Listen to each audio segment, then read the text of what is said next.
Yeah, my wonderful people, viewers and subscribers all over the world. Good morning, good afternoon, good evening, depending on where you are. Happy New Day, Happy Monday, and Happy New Week. It shall be well with all of us. In this new week of, I call it a week of prosperity, it shall be well with every hand that types amen at the comment section.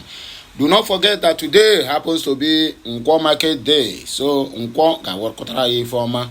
Nkwo ya ewetara ya ọganiru. Nkwo ya ewetara ya ihe akụ ihe enwe.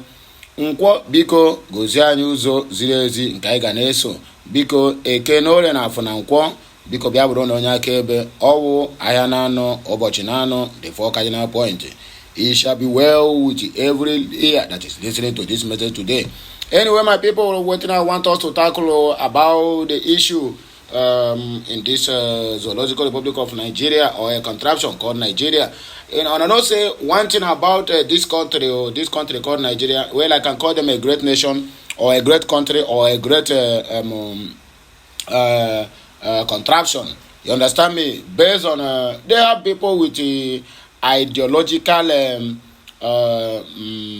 brains who can turn the country upside down, but for the fact that they have sworn that instead of them to make or to better their country, they better die doing that. In fact, they have sworn not to be alive to see that country work. I mean, that country called Nigeria.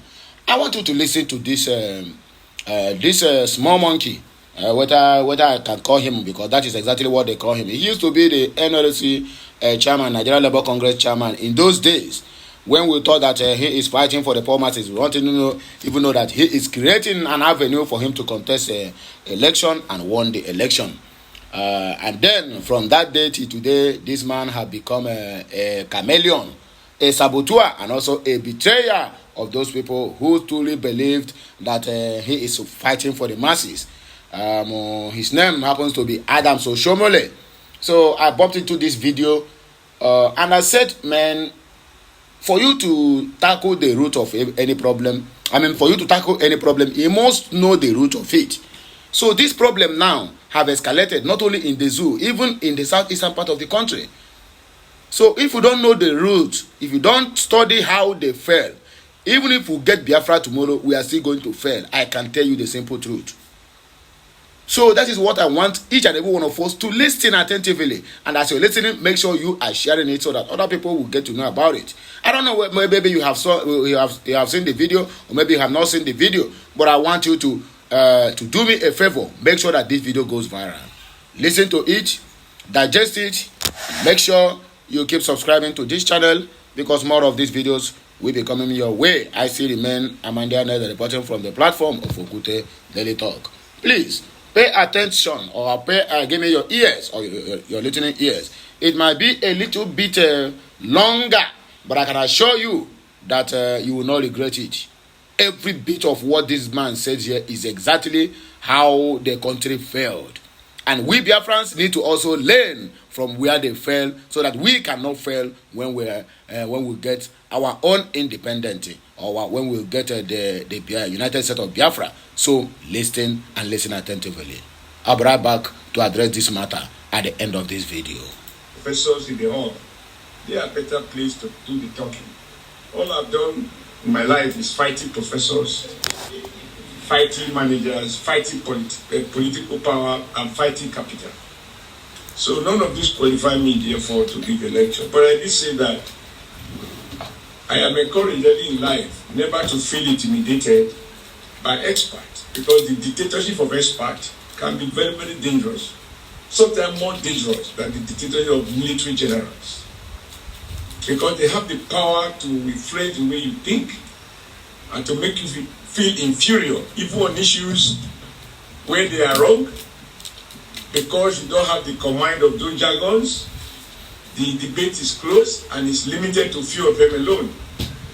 So I've learned in life to interrogate. The more expert they are, the more I feel obliged to interrogate them. A stammerer should not be afraid of a debate. It might take him more time to pronounce a word, but eventually he will get there.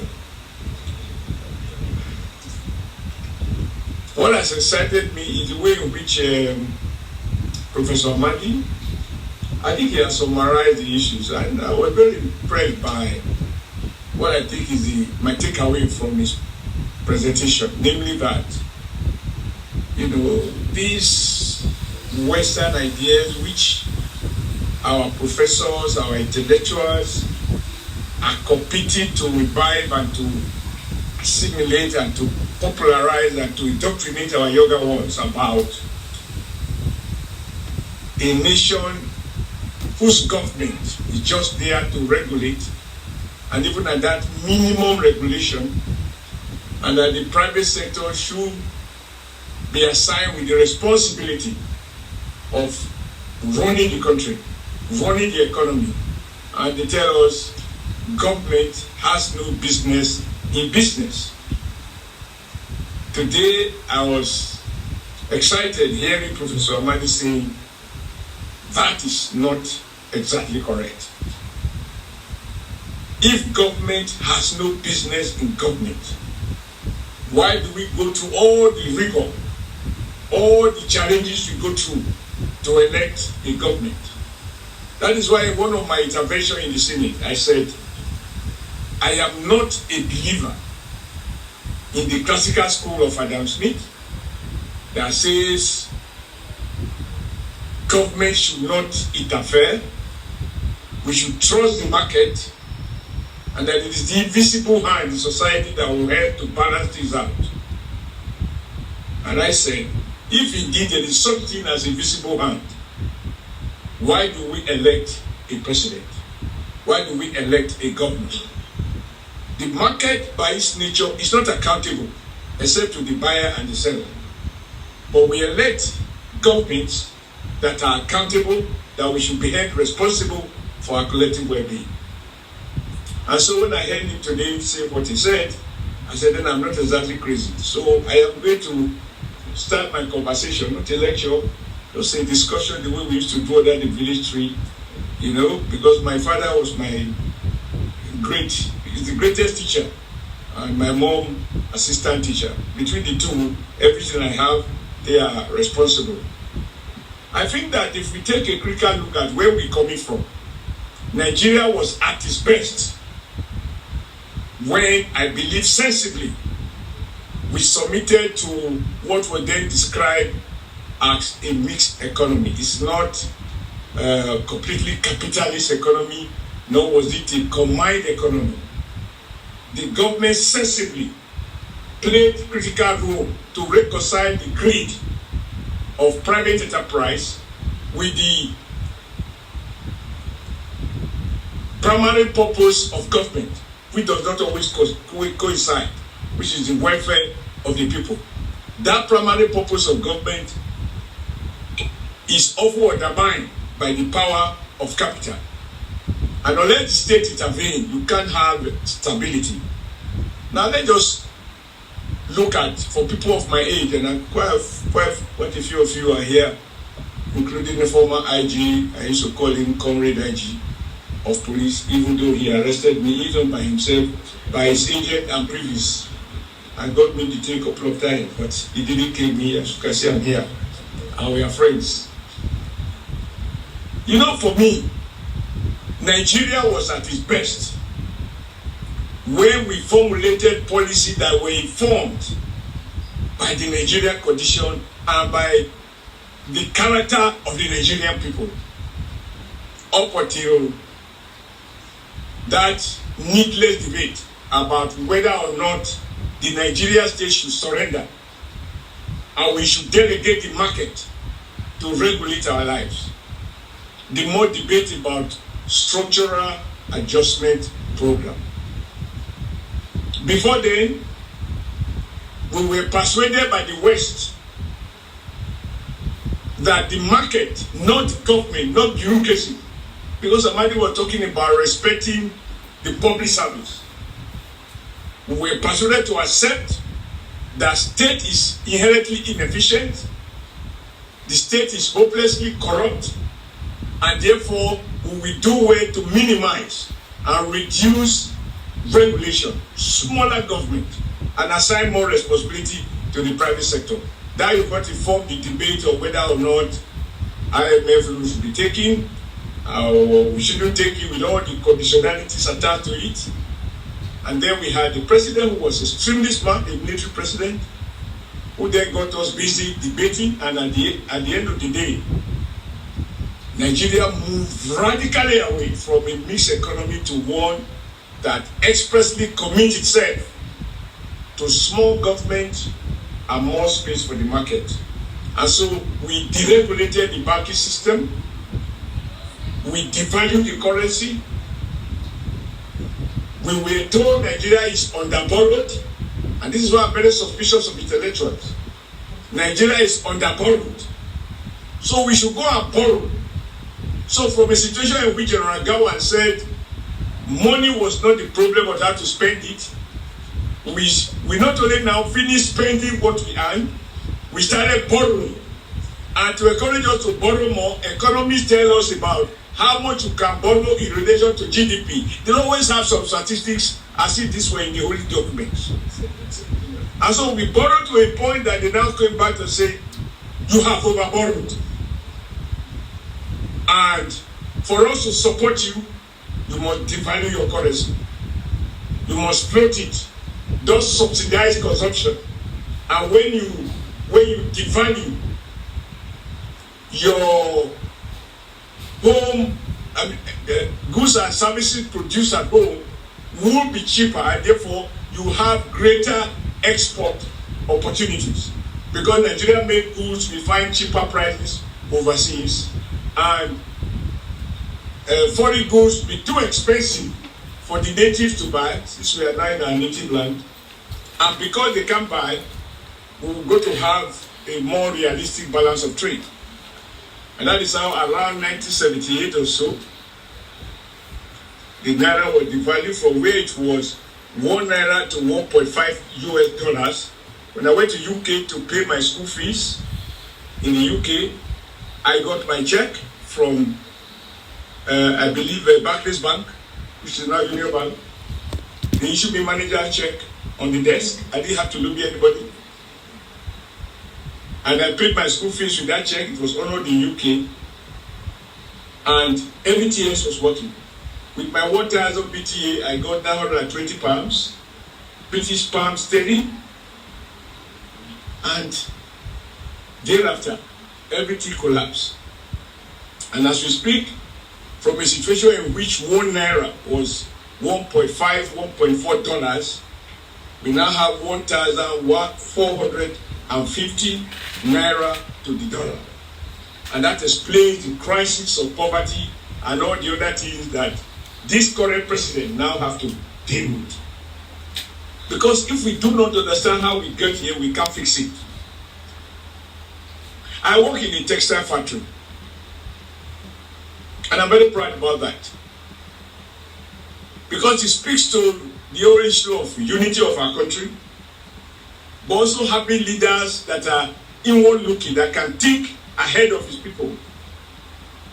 The premier of northern Nigeria decided that, given the fact that cotton is produced in most parts of northern Nigeria,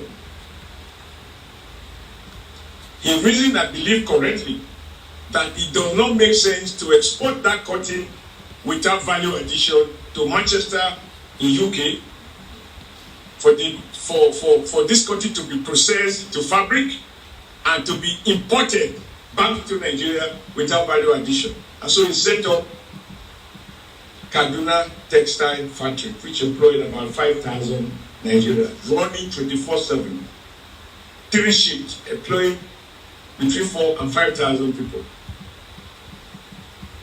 And I believe Awolowo responded by building a textile factory called Ikeja Textile. So we are in Ikeja in Lagos, because they were competing on the basis of what I call positive competition. And you will also have, as a consequence, whether it's Azikwe or Para, ensuring that there was a textile factory in Aba, integrated textile factory. And of course, in Midwest, we have one in Asaba, also producing. Then we have GCM in Onitsha. Now, what went wrong? We were told at that time, Nigeria government, not democratic government, the military government, decided that We must indigenize, give more opportunity to Nigerians, and Nigerians must take ownership. And in life, everybody take advantage of what you have. What Nigeria has always enjoyed that made us the giant of Africa is our numbers.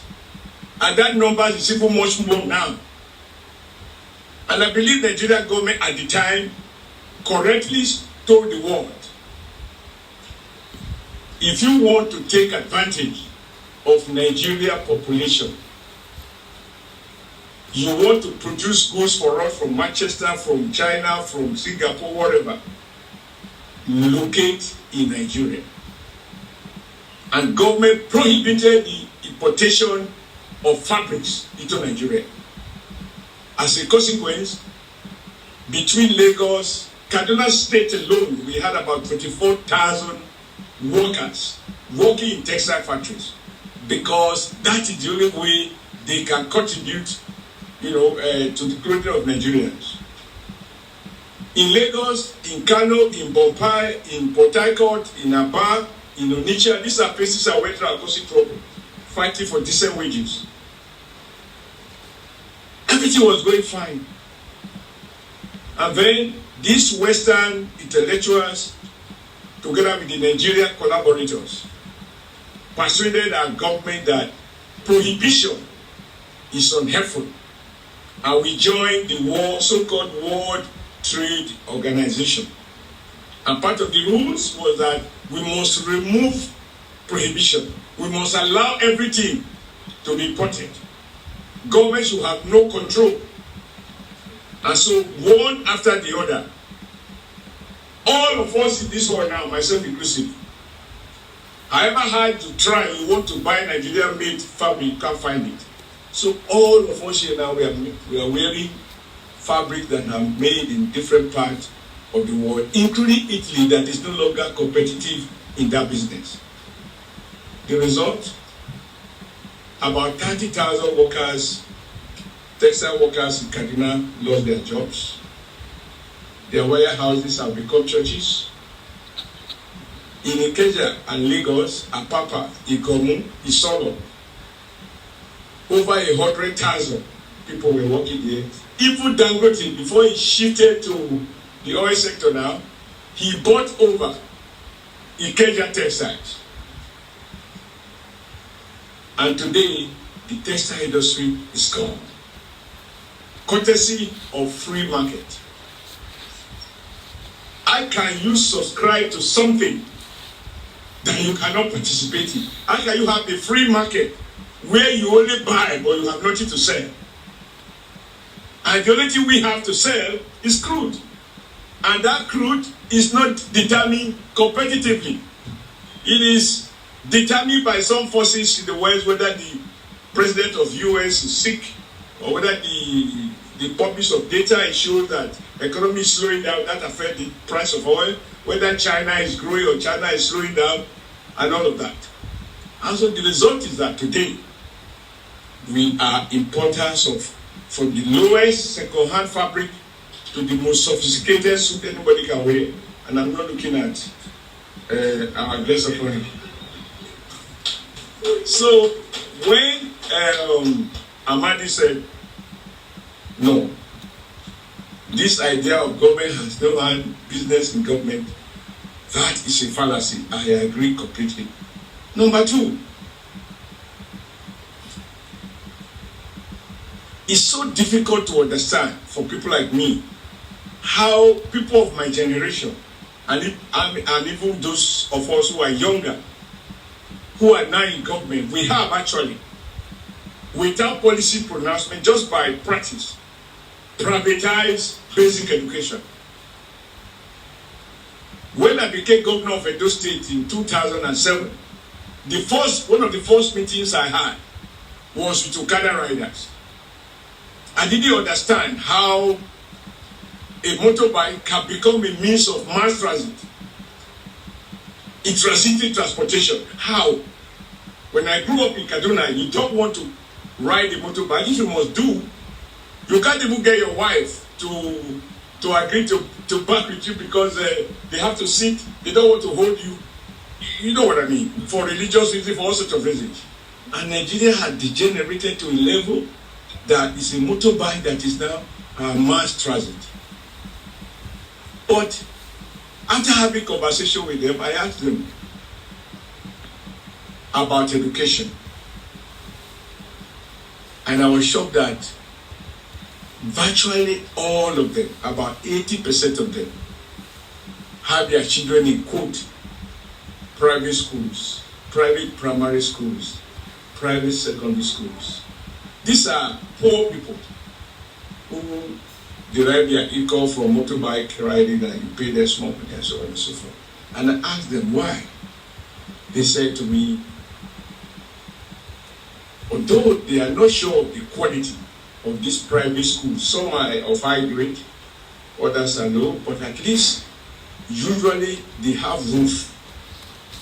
The classrooms are roofed, and there are no potholes inside the classroom, and they have what look like table and chairs in the classroom. But government schools, from the classroom, the children can see the sky. When honorable members are flying across to land in Benin, the children are waving from their classroom to the aircraft.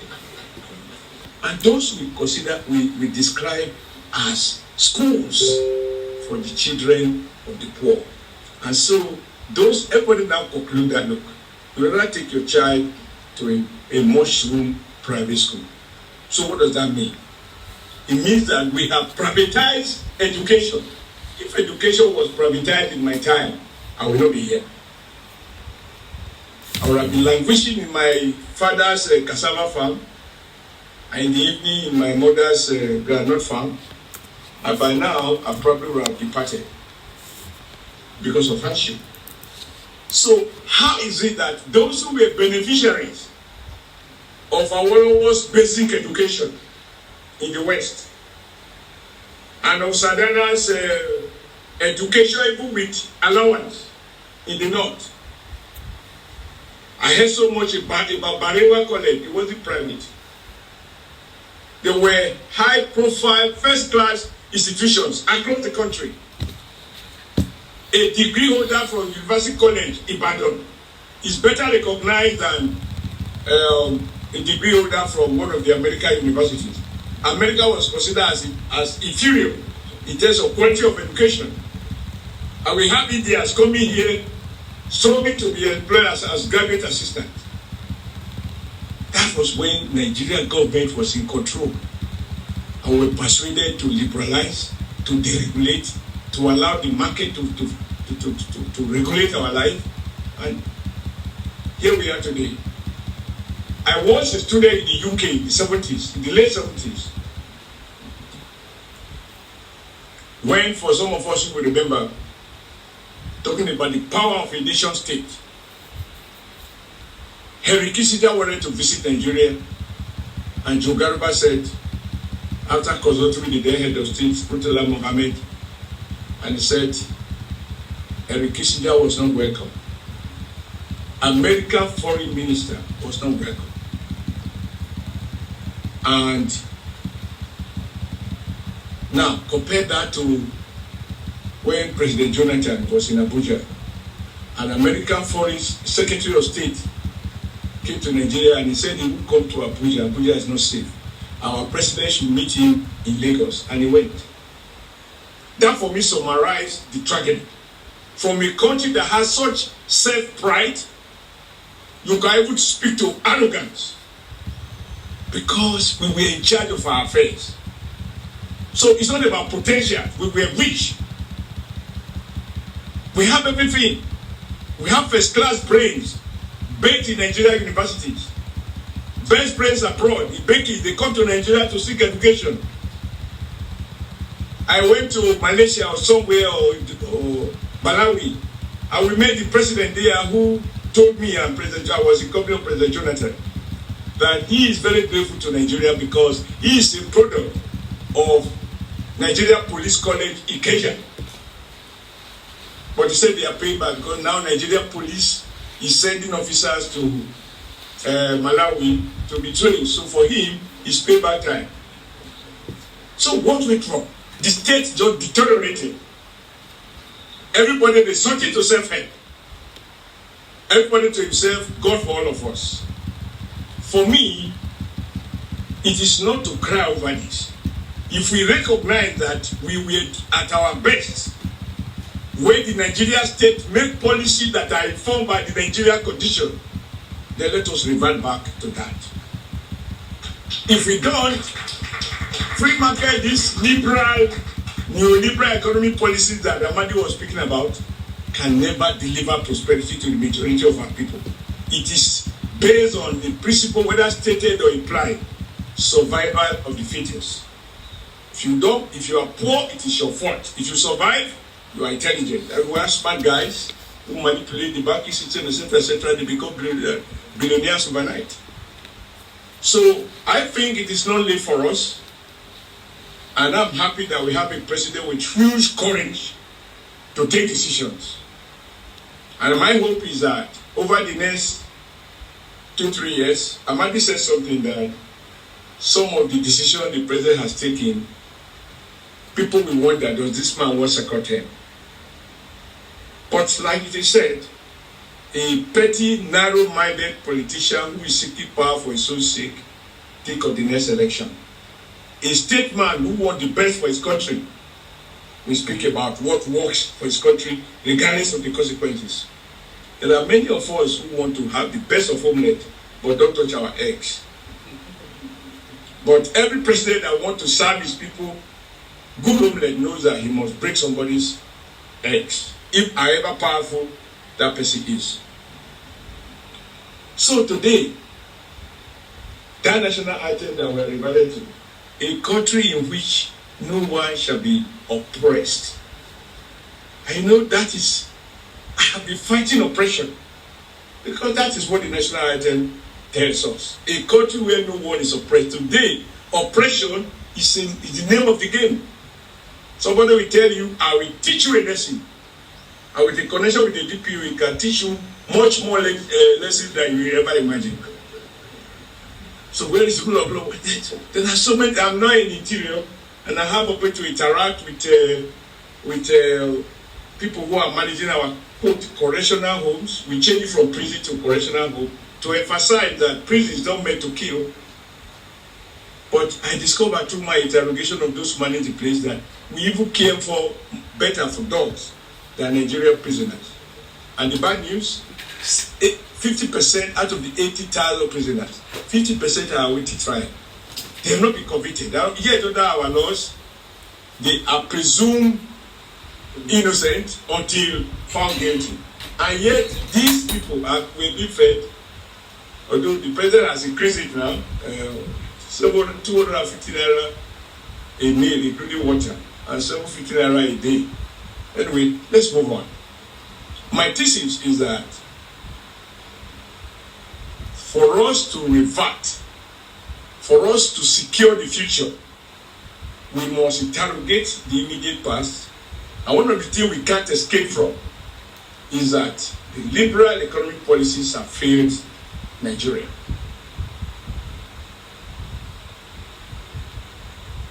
For example, last week, I found out that an Indian guy is building an integrated textile factory in Benin Republic.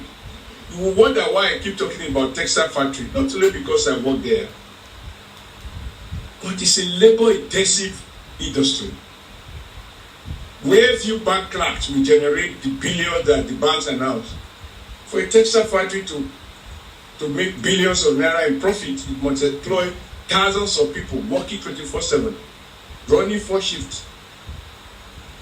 Now, taking advantage of the African Free Trade Agreement, this Indian has successively located a huge textile factory in the Republic. The market is Nigeria. I want to be able to see the president saying, yes, Africa, we have disagreements, but I am elected to uphold the Constitution of the Federal Republic of Nigeria, not of African Charter. We would relate with other countries. The days must be over when we talk of Africa as the centerpiece of our foreign policy, and way to one in which Nigeria and the welfare and the well-being of Nigeria is the central focus of Nigeria foreign policy. If it is not good for Nigeria, we will do it. We will do it. After all, our students, some of you here, we all contributed money for the liberation of South Africa. We naturalized British petroleum. That was the peak of our power. To teach the British a lesson. Can we teach them a lesson? Not Obasanjo. Oh, okay, Obasanjo, military is forthcoming. And we had the power to say, the British people, no, if you support apartheid, we take over your company. And we did. Today, when I hear that the current president of South Africa, in one of his campaigns before this last one, was saying that Nigerians were taking the job of South Africa. That is how those attacks on Nigeria's small businesses, they were instigated by the state. We helped them to get their freedom, but that does not mean they will allow us to come and dominate their economy. But they are dominating our economy. If you know how much MTN is cutting away every year. So for me, I am advocating that after this 1 year, the president should sit down, government, all of us in the Senate, in the National Assembly, and identify those things, those industries that we need to reinvent, to return back to Nigeria, using our population as a tool to get them back here. 200 million people, if 50%, 100, is wearing Nigerian-made clothes, we will have more than 10 million people working in Nigeria. Government will not be the source of job creation. We're talking about overhead in governance. It's because we have so many institutions, so many desks, try to create opportunities for everybody to work for government. And government is not the best employer in terms of salary. The job may be guaranteed because whether you work or not, you can be selling t-shirt part-time, but you are not going to be wealthy. You just learn how to steal and that is it. Because I didn't write anything down specifically, but let me just take you through when people talk about the public sector. Why this president has a lot to do. And I'm happy he always assures us nobody should pity him. Because he didn't take this job in error. He actually struggled for it. He even had to say a milocom. That's why there is power of the tongue. When somebody said we shouldn't run our country. If we run our country with our mouth, so be it. If we see that we are the hope of the world, there is power in our tongue. That will come to pass. I would like us going forward to say to Machelin, you left Nigeria, but you are still selling tires to Nigeria. 90% of your market is Nigeria. You relocate to another African country. You won't be able to sell in Nigeria unless you relocate. Government will give you a guarantee. And if you can imagine that all the tires, that we are importing and using to drive all our vehicles, if half of them were made in Nigeria, millions of jobs will be created. There are no miracles. It's policy that leads to certain outcome. And these guys will not come voluntarily. They have to be used, they have to be sanctioned. You want to come to my house? This is the gate. I will not buy food from you unless you cook it in my kitchen. Mr. Dolo, you were in Nigeria. You left. With renewed hope, come back. I will give you guarantees. Otherwise, you will not be allowed to export tires to Nigeria. The big one. Toyota, if you go to government houses alone, myself in prison when I was in government, you will think we are car dealers. The number of Toyota vehicles in Nigeria, we started sensibly. Ironically, under a military government. But given our population, we need to have Pujo automobile here. Pujo car was once a very popular car. It doesn't die. If the engine knock, you cut it 02, 03, 04. Right?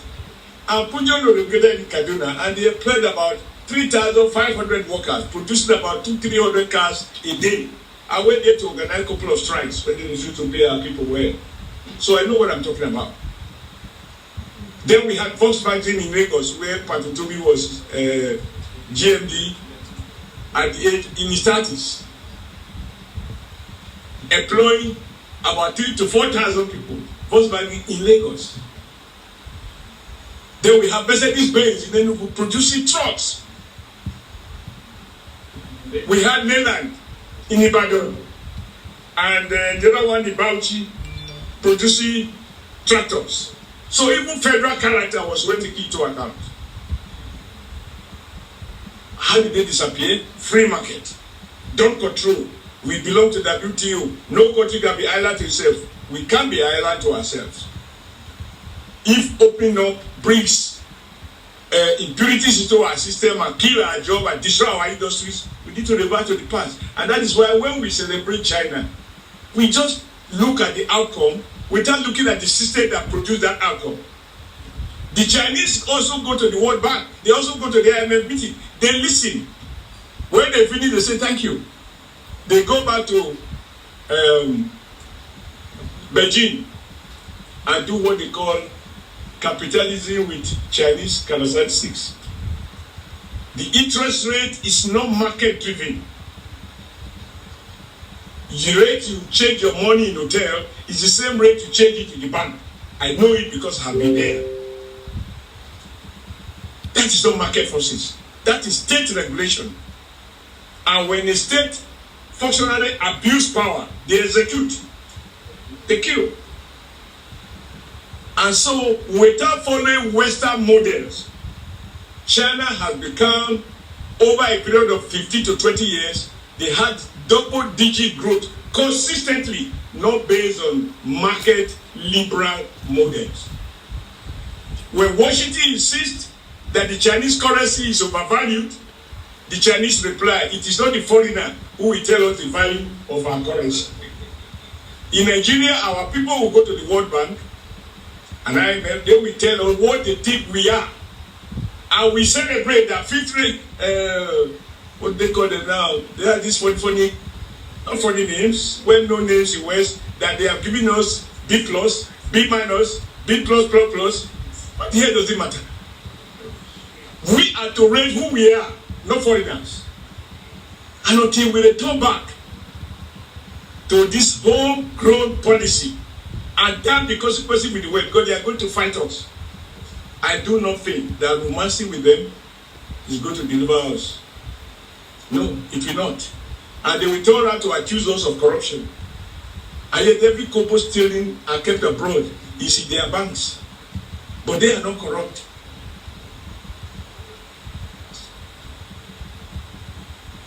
Now, let me conclude. What is going on even now? That is why when you say we should pray for the president, you were right. I am not a fanatic when it comes to, because I don't believe that just being godly is enough to bail us out. I said something somewhere that those who say praise the Lord, that your business will prosper. It's not correct. The Lord is already a generous Lord. He gives us the brain to think, the hand to walk, and the capacity to move. What we need is to deploy all of this. However, why the president need prayers? The kind of difficult decisions he has to take will require that we all pray for him, because even both the Bible and the Holy Quran recognize principalities. So we will use our prayers to cast away those principalities so that the president will have the.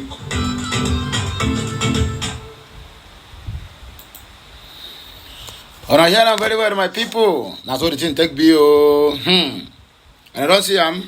Well, they have a very good speech, and they can sound like an angels, but their heart is very, very wicked and very, very dark. Imagine all the Moshomola is the one that is giving this authentic, what I call it, authentic speech or authentic news or authentic gospel. But at the end of the day, you find out that this man have nothing, absolutely nothing to offer. His 8 years of leading Edo, where did he lead Edo to? If he lead Edo very well, can't Edo continue with the trajectory of APC? Because he didn't do well. Now he is coming back now to tell the people, if you mind sweeping the street to make sure that APC take power from PDP in Edo State, that he will do it. These are the people. These are the problems. He had recounted how he went to school because their school was not subsidized or were not prioritized, and this, that he wouldn't be there. Then they are also the same people who will take somebody who is a mechanic to make that person a minister of education. And at the end of the day, find out that that person, even his third or fourth generations, have been secured admission in the best universities abroad. Minister of Transport don't even run on the lands of the so-called zoo. Rather, they fly on the air. That is why when you're telling them that the road are bad, they will tell you there's no any road that bad. After all, they apply from Nyanya Abuja to Asokoro. It is laughable, right? That is the truth. Anyway, do not tell me that this message have nothing to do with the Biafrans, but we have everything to do with we as a living being. Have everything to do with we as a people and also as a nation, which is the United States of Biafra. If you don't know the root of your problem, then you don't know how to tackle it. This is the root of all the problems that the Jews are countering. And we, the Biafrans, we never make certain mistakes when we get the independence that we all are vying for. So please, do me a favor. You like this message, you share it, comment on it to make sure you keep subscribing to this channel because more of these videos will be coming your way. My name is Silly Man. Amandi Anna is reporting live from the platform of Okute Daily Talk. Okay, my people, happy Monday once again. And it shall be well with every voice that speak good about this news, and every hand that type amen, and every hand that share this message. It shall be well with each and every one of us. Have a nice day. I'll be right back. Kemesiano.